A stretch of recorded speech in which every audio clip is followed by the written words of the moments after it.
Halo Sobat Witan, Sobat Egi, apa kabar? Baik, Semoga baik. semua dalam kondisi sehat dan Ya, segala urusan dilancarkan dan juga rezeki dilimpahkan dan bermanfaat. Amin. amin, amin. Eh, Kali ini kita mau ngomongin Senika ya, Bro Ipung. Siap, siap.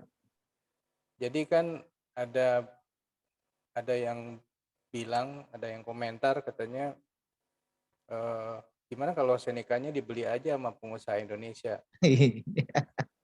Iya, iya, iya, iya. Ya, ada Mm-mm. pendapat nggak, Bro? Ya, gini.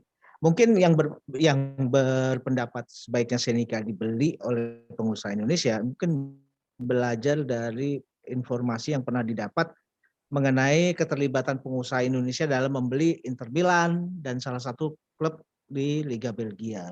Walaupun Ya, pada saat itu memang sepak bola Indonesia khususnya di usia muda itu belum seperti sekarang ya yang gaungnya begitu kuat. Artinya itu sudah pernah dilakukan oleh pengusaha Indonesia. Jadi bukan tidak mungkin Senika juga bisa dibeli oleh pengusaha Indonesia gitu loh, Bro.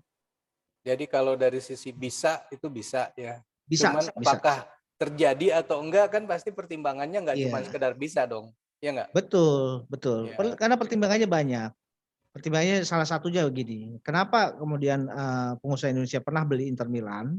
Karena Mhm. mereka tahu bahwa exposure penonton di liga-liga top itu sangat sangat kuat ya. Apalagi Italia boleh dibilang punya lima lima terbaik di Liga Eropa sampai saat ini. Nah, Hmm. dengan harapan bahwa tentu pengusaha kan tidak ada yang mau rugi ya, Bro. Artinya investasi yang dikeluarkan oleh pengusaha ini itu harus bisa berkembang dan bisa melahirkan investasi-investasi baru gitu loh, Bro. Nah, walaupun pada akhirnya klub Inter Milan ini dijual juga oleh pengusaha Indonesia, tapi itu pun yang membeli adalah pengusaha dari Cina yang pastinya sudah dapat Nilainya. cuan dari penjualan tersebut gitu loh. Kalau namanya bisnis harus gitu kan mikirnya kan Iya, pengusaha gitu ya. betul. Tapi Betul, ini Bro. menarik juga ketika saya menyimak salah satu obrolan Mhm. cerita mengenai Rans ya. Jadi Ya, dikatakan waktu itu bahwa Raffi itu ingin membantu sepak bola Indonesia dan ingin membeli klub gitu. Lalu betul. oleh sobatnya ini siapa Rudi Salim dibilang gini, lu kalau misalnya beli klub ya, terus Mhm. ternyata secara bisnis tidak bisa eh, Berkembang gitu. berlanjut dan berkembang Mhm. dan berlanjut, lu akan kesulitan. Misalkan untuk 1 bulan pertama, 2 bulan, 3 bulan pertama, misalkan lu gelontorin duit lah misalkan, terus Mhm. berjalan, tapi kemudian di bulan berikutnya kemudian mulai masih secara bisnisnya tidak bagus, kemudian kan lu harus bantuin lagi, lama-lama pasti akan menjadi Mhm. beban gitu ya. Nah kalau misalkan Betul. jadi beban, keuangan jadi tidak lancar, maka semua orang nggak jadi happy. Misalnya kayak di Senika lah misalnya, gaji belum ada yang Mhm. belum dibayar misalnya. Emangnya pemain Betul. jadi happy? Kan mungkin juga enggak, udah mulai mikir nih, wah harus pindah kemana Heeh. nih gitu ya, cari klub yang baru. Artinya Betul. Betul. jadi nggak happy, apalagi pengelola juga seperti itu gitu ya. Iya. Bayar kos-kosan, kos-kosan kalau di sana mungkin apartemen gitu kan, bayar apartemen Heeh. duitnya dari mana kalau duitnya nggak ada kan gitu kan. Jadi mereka nggak Betul. bisa fokus 100% pada sepak bola, malah jadi Mhm. merusak kan jadinya, bukan memperbaiki malah jadi merusak. Jadi Rudi Salim bilang bahwa lu harus bisnisnya dulu harus benar supaya apa? Kalau bisnisnya benar semua akan happy. Jadi Mhm. pemiliknya happy, kemudian pengelolanya happy, pemain juga happy karena semuanya berjalan dengan lancar. Nah, balik ke Betul. soal Senika ya. Kalau sekarang Senika punya utang banyak nih. Kalau Mhm. nggak salah 1 juta euro, tapi kan beberapa katanya sudah terbayarkan dari monetisasi YouTube-nya mereka gitu ya. Mhm. Mhm. Tapi Betul. kan terakhir kemarin ketua direkturnya pergi ya, resign. Balda ya. Dan kemudian kan sekarang sudah makin nggak jelas ini statusnya seperti apa. Mhm. Dan pembiayaan juga katanya juga belum pulih lah gitu ya. Iya. Nah, kalau kondisinya seperti itu kan katakanlah dibeli oleh pengusaha gitu. Mhm. Kan tentunya pengusaha pengennya, oke lah, gue keluarin duit sekian, jadi bagus misalnya. Mhm mhm. Terbaiknya di Liga Slovakia itu kan kalau nggak salah Bratislava ya. Betul, Slovan Bratislava. Bratislava ini kan terbaiknya lah, Mhm. beberapa kali sudah masuk ke Liga Champion.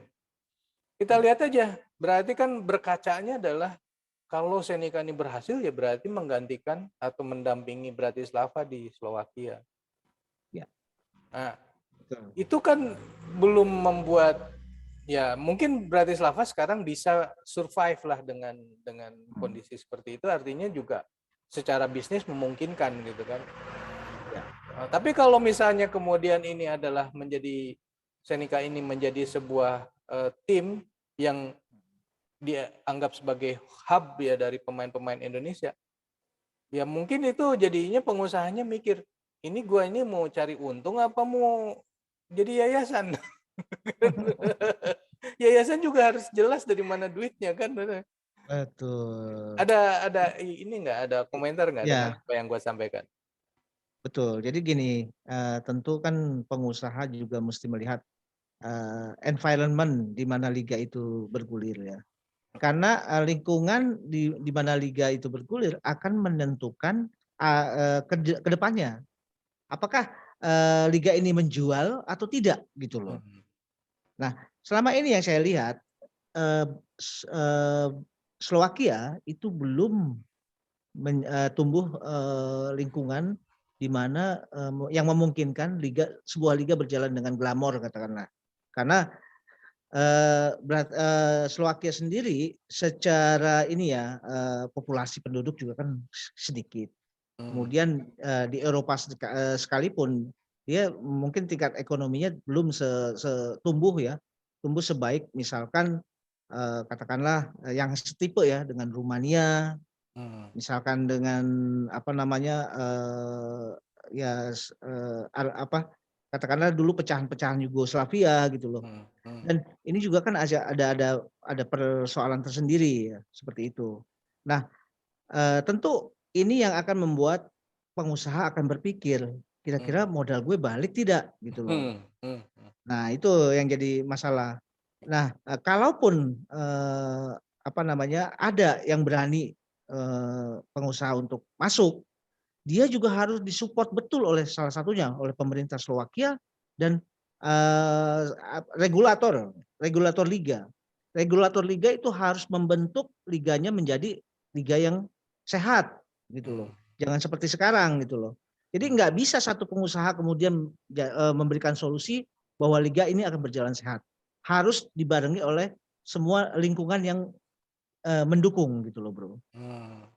Ya, Mhm. mungkin dari sisi bisnis juga gue mikirnya kayak gini, misalkan Ansan ya. Ketika Mhm. Asnawi masuk ke Ansan, terus kemudian popularitas Ansan itu di Indonesia Ansan? menjadi naik gitu ya. Ya Kan pengusaha-pengusaha di Korea Selatan juga malah berduyun-duyun gitu ingin ya mensponsori Ansan ya. Artinya ya, duit buat Ansan juga banyak dari sponsorshipnya itu. betul. Karena si sponsornya berharap bahwa exposure-nya nama produk dia atau nama perusahaan dia akan terlihat dari Indonesia sebagai Betul, apa namanya yang akan menjadi kliennya si perusahaan itu. iya, Nah, sekarang betul, balik ke Slowakia. Di heeh. Slowakia ada nggak perusahaan atau industri atau produk yang laku di Indonesia? Kan kalau misalnya Nah ada, itu, itu mungkin bisa menjadi salah satu apa betul, namanya pemicu lah gitu atau salah satu heeh, syarat gitu ya. Oh, iya, oke di sana ada usaha ini nih, gua bisa nih gitu ya. betul. Karena exposure-nya Jadi di Indonesia misalkan seperti itu. jadi memang berbeda, antara Korea dengan Slowakia. Karena, penanaman modal asing khususnya, yang masuk ke Indonesia dari Korea itu sangat besar, Bro. Hmm, 5 terbesar 5 terbesar setelah Singapura, Jepang, Amerika, itu, Korea termasuk di salah satunya. Jadi pengusaha Korea itu sangat punya kepentingan untuk, bagaimana produk-produk dia terekspos di Indonesia. hmm, hmm, Karena itu akan karena biar bagaimanapun, produk-produk andalan dari Korea mereka tuh harus punya market gitu loh. Marketnya ada di Indonesia. Jadi pengusaha-pengusaha Korea yang core bisnisnya ada di Korea katakanlah ya, begitu dengan kehadirannya Asnawi melihat oh ini adalah jembatan. Asnawi ini sebagai jembatan. Jembatan bagaimana produk-produk dia kemudian bisa dipasarkan di Indonesia karena memang Indonesia adalah target marketnya gitu. Ya. Tapi Beda menarik dengan ya. Slovakia gitu loh. Iya, memang Slovakia agak apa secara bisnisnya juga nggak kelihatan ya. Gitu. Jadi betul. gimana? Ini mungkin nggak sih orang pengusaha Indonesia untuk membeli Senica?